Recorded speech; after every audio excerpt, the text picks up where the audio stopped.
बिस्मिल्लाहिर्रहमानिर्रहीम, अस्सलाम वालेकुम। Welcome back to my YouTube channel. आज हम लोग अपनी book introduction to statistical theory part two Sher Mohammad Chaudhary की बुक से चैप्टर नंबर 16 की फर्दर एक्सरसाइज को सॉल्व करेंगे। एक्सरसाइज को स्टार्ट करने से पहले अगर आपने मेरे चैनल को सब्सक्राइब नहीं किया हुआ तो मेरे चैनल को सब्सक्राइब कर दें और साथ ही बने बेल आइकन को भी प्रेस कर दें ताकि आपको मेरे आने वाली वीडियोज़ की नोटिफिकेशन सबसे पहले मिलती रहे। तो चलें आज की वीडियो को स्टार्ट करते हैं।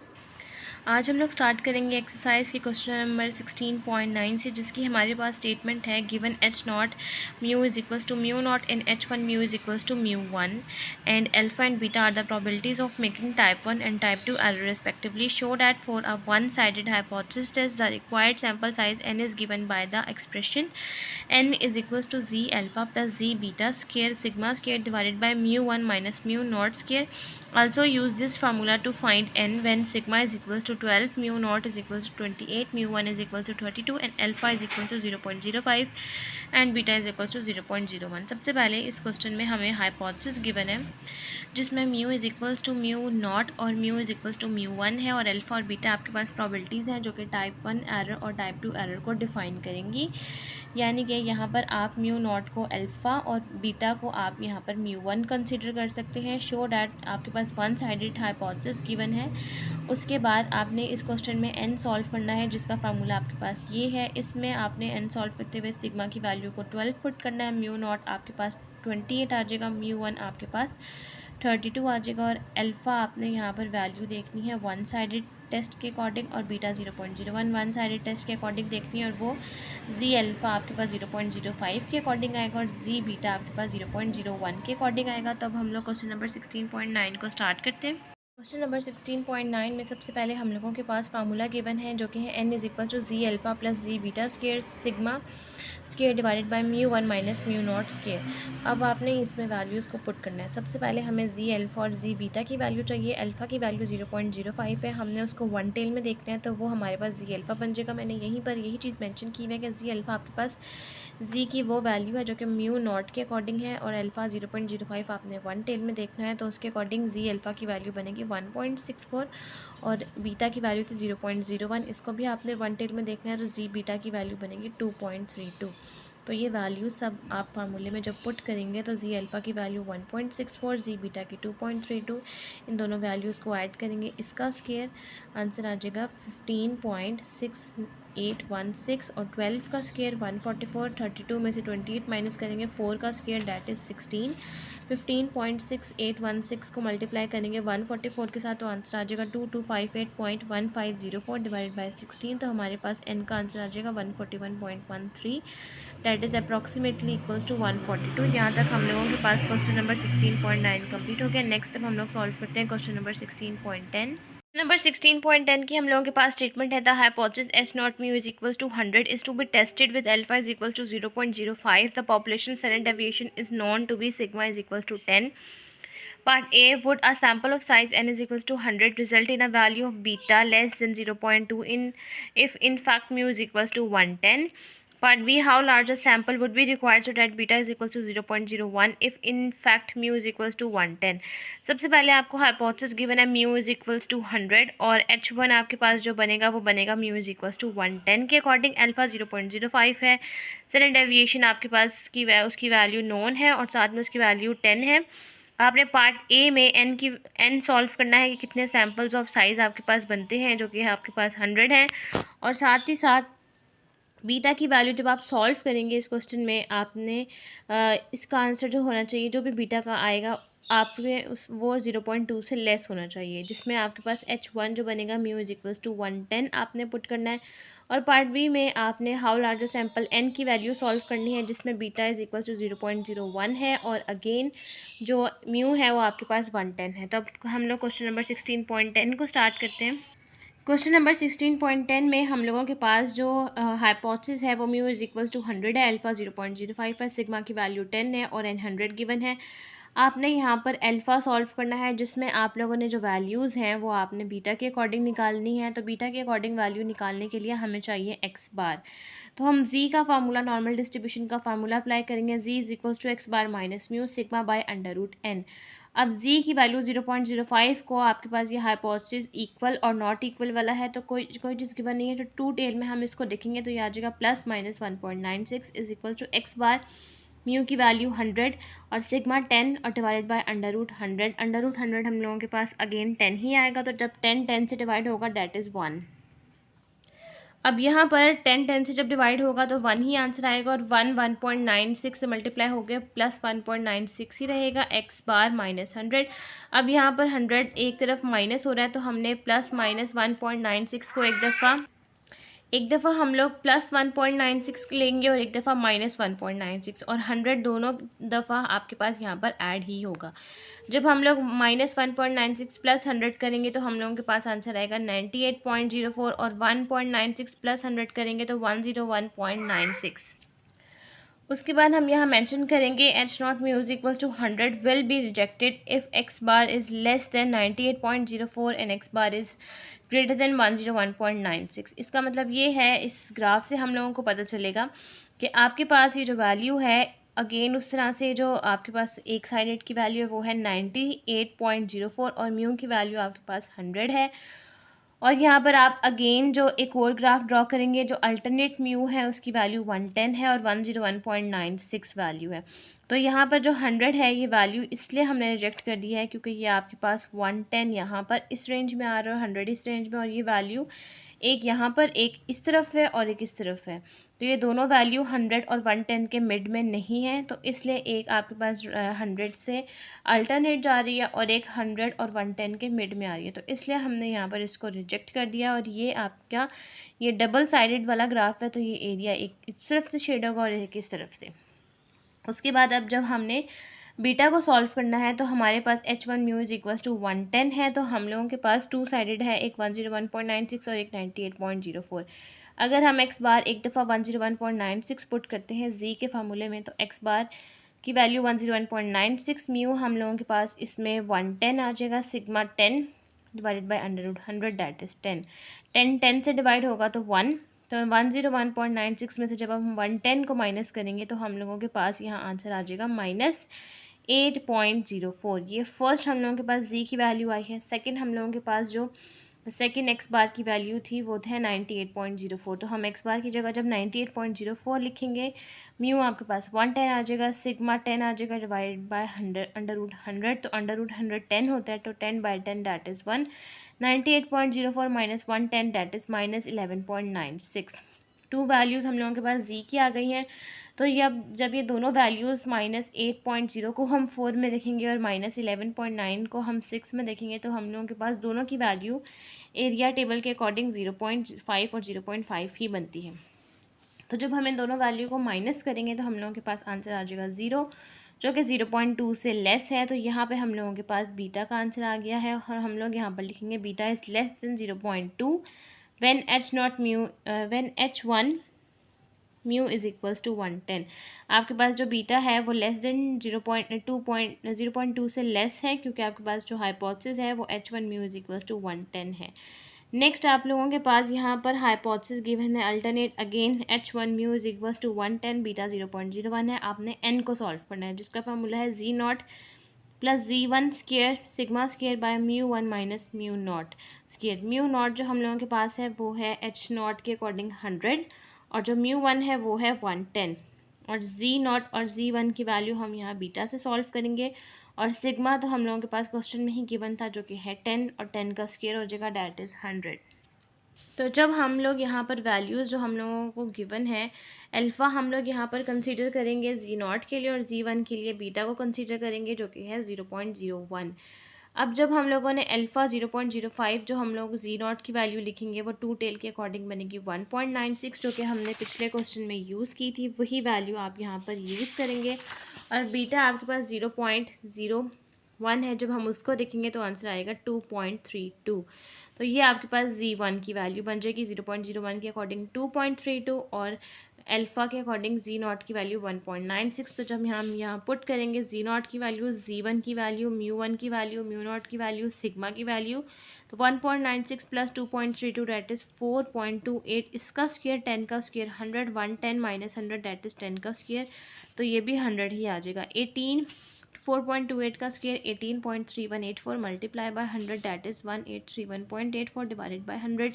तो एन का आंसर आ जाएगा 18.3184 that is approximately equals to 19। तो यहाँ तक हम लोगों के पास क्वेश्चन नंबर 16.10 कंप्लीट हो गया। नेक्स्ट अब हम लोग सॉल्व करते हैं 16.11।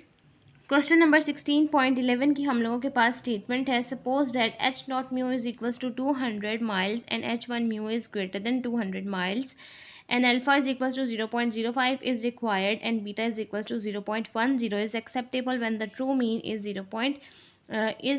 205 miles. Find the optimum sample size. It is estimated that sigma is equals to 15. What decision rule would you establish? आप लोगों के पास इस क्वेश्चन में म्यू जो है एच नॉट म्यू 200 है, H one mu is greater than 200 है, alpha 0.05 है और बीटा 0.10।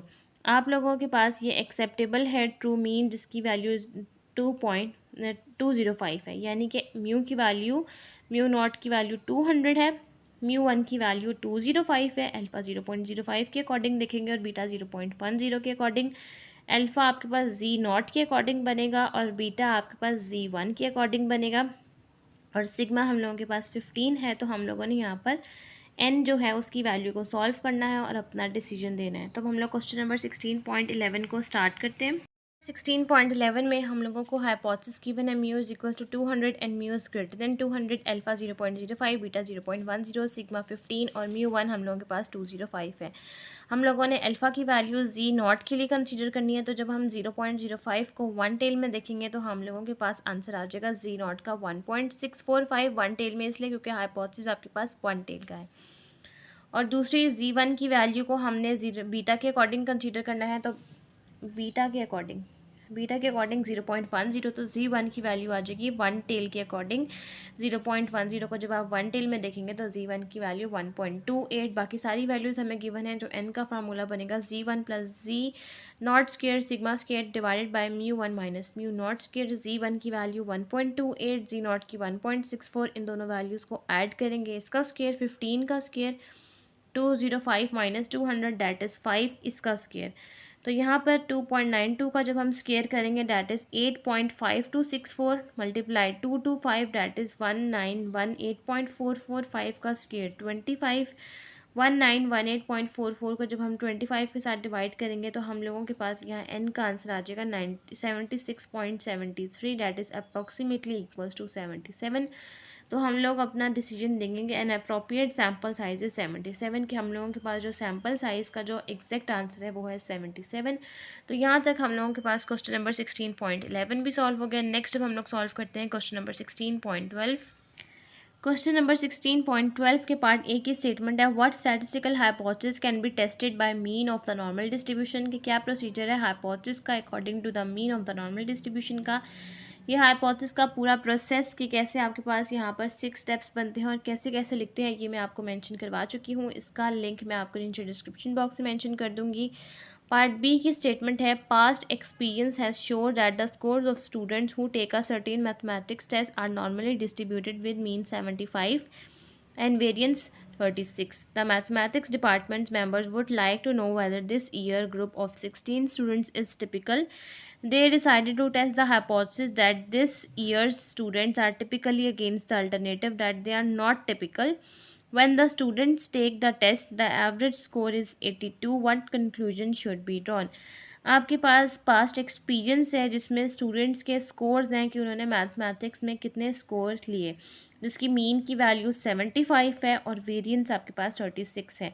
मैथमेटिक्स डिपार्टमेंट के अकॉर्डिंग उन्होंने अपने ईयर ग्रुप में 16 स्टूडेंट्स को सिलेक्ट किया था और उन्होंने कहा है कि आपने हाइपोथेसिस को टेस्ट करना है, जो कि एक स्टूडेंट हो टिपिकल और दूसरा जो अल्टरनेट हो वो हो नॉट टिपिकल। तो नॉट टिपिकल और टिपिकल का मतलब है कि आपके पास इक्वल और नॉट इक्वल्स टू वाला हाइपोथेसिस है और ये टू टेल्ड का हाइपोथेसिस है।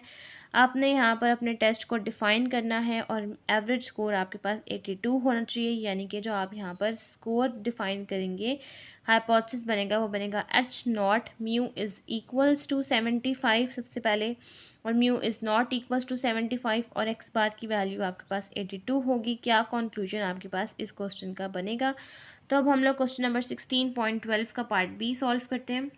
क्वेश्चन नंबर 16.12 के पार्ट बी में हम लोगों के पास ये हाइपोथेसिस का क्वेश्चन है, तो हम लोगों के पास यहाँ पर 6 स्टेप्स बनेंगे। Number 1 step null and alternative hypothesis, two tailed का हाइपोथेसिस है, तो एक बनेगा H0 mu is equal to 75 and H1 mu is not equal to 75। Second step level of significance, हमें अल्फ़ा गिवन नहीं है तो वो 0.05 होगा। Third step test statistics, z is equals to x bar minus mu sigma by under root n का आ जाएगा, क्योंकि हमें क्वेश्चन में वेरिएंस गिवन है और n जो है आपके पास इस क्वेश्चन में वो है 16। ये आपके पास 30 से लेस है, तो हम यहाँ पर सिग्मा यूज़ करेंगे, कंप्यूटेशन करेंगे and 16 x bar 82 sigma square given है 36, अगर हम सिग्मा करेंगे अंडर रूट हो जाएगा, दैट इज 6। वैल्यूज़ को फार्मूले में पुट करेंगे, 82 minus 75 divided by 6 divided by under root 16 that is 4, 82 minus 75 that is 7, 6 by 4 that is 1.5, 7 divided by 1.5 that is 4.64। Fifth step, हम क्रिटिकल रीजन में जब जी अल्फ़ा बाई 2 को देखेंगे तो हम लोगों के पास 0.05 को टू टेल में देखने से आंसर आता है +-1.96। अपना ग्राफ ड्रॉ करेंगे, -1.96, मिड में 0 और +1.96, और जो z के वैल्यू कैलकुलेटेड है हम लोगों के पास वो है 4.64। वो इस 1.96 से +1.96 के रीजन से बाहर जा रही है, तो एरिया हम ये वाला शेड करेंगे और ये रिजेक्शन रीजन में आ जाएगा। कंक्लूजन लिखेंगे, सिंस वी कंक्लूड दैट कि z इज इक्वल्स टू 4.64 की जो वैल्यू है वो इस पूरे रीजन से बाहर चली गई है, false in the critical reason, बाहर चली गई है, तो हमने इसको H0 को रिजेक्ट कर दिया। तो यहाँ तक हम लोगों के पास क्वेश्चन नंबर 16.12 भी कंप्लीट हो गया। नेक्स्ट अब हम लोग सॉल्व करते हैं क्वेश्चन नंबर 16.13। क्वेश्चन नंबर 16.13 के पार्ट ए की स्टेटमेंट है, what is difference between a one sided test and two sided test, when should each be used. कि आपने डिफरेंस बताना है वन साइडेड टेस्ट और टू साइडेड टेस्ट का, और कब हम लोग इसको यूज़ करते हैं। तो इन दोनों के डिफरेंस की डेफिनेशंस मैं आपको करवा चुकी हूँ, इसका लिंक मैं आपको डिस्क्रिप्शन बॉक्स में मेंशन कर दूँगी। और यूज़ हम कब करते हैं, जब हमें क्वेश्चन में गिवन होगा कि आपने साइंस के अकॉर्डिंग ग्रेटर है या लेस है, तो वो वन साइडेड बनेगा, और जब नॉट इक्वल्स टू होगा तो वो टू साइडेड बनेगा। वो भी मैंने एक्सप्लेन किया हुआ है, ये मैं आपको सारा समझा चुकी हूँ, करवा भी चुकी हूँ, तो इसका लिंक मैं आपको डिस्क्रिप्शन बॉक्स में मेंशन कर दूँगी। पार्ट बी की स्टेटमेंट है, A random sample of size 36 is taken from a normal population with a non-variance। आपके पास इस क्वेश्चन में n तो 36 है, लेकिन साथ ही साथ 30 से बड़ा है, लेकिन साथ ही साथ उन्होंने मेंशन कर दिया कि वेरिएंस जो है वो नॉन है, तो आपने सिग्मा ही यूज़ करना है। तो सिग्मा स्क्वायर की वैल्यू 25 है, जब हमें सिंपल सिग्मा चाहिए होगा तो वो आ जाएगा 5।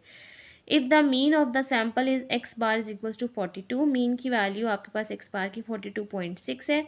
आपने अपना नल हाइपोथेसिस लिखना है कि म्यू इज इक्वल्स टू 45 है, और जो अल्टरनेट आएगा वो आएगा mu is less than 45, alpha 0.05 आ जाएगा, और अल्फ़ा जो है वो आपके पास committing alpha is equals to probability, वो प्रोबेबिलिटी होती है जो कि कमिटिंग टाइप 1 एरर को कहलाता है। तब हम लोग 16.13 का पार्ट बी स्टार्ट करते हैं। क्वेश्चन नंबर 16.13 का जो पार्ट बी है, अगेन ये हम लोगों के पास हाइपोथेसिस का है, तो 6 स्टेप्स बनेंगे। नंबर 1 स्टेप आ जाएगा नल एंड अल्टरनेटिव हाइपोथेसिस। आपका जो हाइपोथेसिस क्वेश्चन में गिवन है कि H1 mu is less than 45, और जो दूसरे अल्टरनेट बनेंगे आपने म्यू इज़ इक्वल्स टू 45 या mu is greater than equal to 45 use करना है, और ये आपके पास वन साइडेड लेफ्ट का हाइपोथेसिस है। सेकेंड स्टेप आ जाएगा level of significance, alpha given नहीं है तो वो अगेन हम लोगों के पास 0.05 आ जाएगा। Third step test statistics z is equals to x bar minus mu sigma by under root n आ जाएगा। एक्स बार की वैल्यू 42.6, म्यू की वैल्यू 45 है, सिग्मा की वैल्यू आपके पास सिग्मा स्क्वायर की वैल्यू है 25, तो जब हम सिग्मा निकालेंगे अंडर रूट कर लेंगे तो वो आ जाएगा 5, अंडर रूट n 36 का अंडर रूट जो कि आ जाएगा 6, 42.6 minus 45 that is minus 2.4, 5 by 6 that is 0.8333, minus 2.4 divided by 0.8333 that is equals to minus 2.88। तो हम लोगों के पास ये z की वैल्यू आ गई है। अब हमने क्रिटिकल रीजन z अल्फ़ा देखनी है, यानी कि हम लोगों ने z 0.05 को देखना है वन टेल में। तो जब हम वन टेल में देखेंगे तो हम लोगों के पास आंसर आएगा 1.64, और ये हम लोगों के पास जो हाइपोथेसिस है वो लेस देन का है। H1 हम लोगों के पास लेस का आया है, तो ये वन साइडेड लेफ़्ट का है, तो साथ में माइनस का साइन भी आएगा, और ये वैल्यू आपके पास लेफ़्ट साइड पर माइनस वाली साइड पर ही लाई करेगी। तो -1.64 आप लिखेंगे और जो z की वैल्यू है वो है -2.88। तो जो ये वैल्यू है 0 से -1.64 के रीजन से अगेन बाहर जा रही है, तो आप ये वैल्यू यहाँ लिखेंगे और ये वाला एरिया शेड कर देंगे। और अगेन इसका कंक्लूजन सेम पिछले वाले की तरह बनेगा। Since we concluded that z is equals to -2.88 falls in the critical region, कि आपके पास -2.88 की जो वैल्यू है वो क्रिटिकल रीजन से बाहर चली गई है, तो हमने एच नॉट को रिजेक्ट कर दिया। यहाँ तक हम लोगों के पास क्वेश्चन नंबर 16.13 भी कंप्लीट हो गया और आज की वीडियो भी हमारी यहीं तक कंप्लीट होती है। अगर आपको मेरी आज की वीडियो अच्छी लगे तो मेरी वीडियो को लाइक करें, शेयर करें, मेरे चैनल को सब्सक्राइब करें और साथ में बने बेल आइकन को भी प्रेस करें ताकि आपको मेरे आने वाली वीडियोस की नोटिफिकेशन सबसे पहले मिलती रहे। आज की वीडियो के लिए थैंक यू। अल्लाह हाफिज़।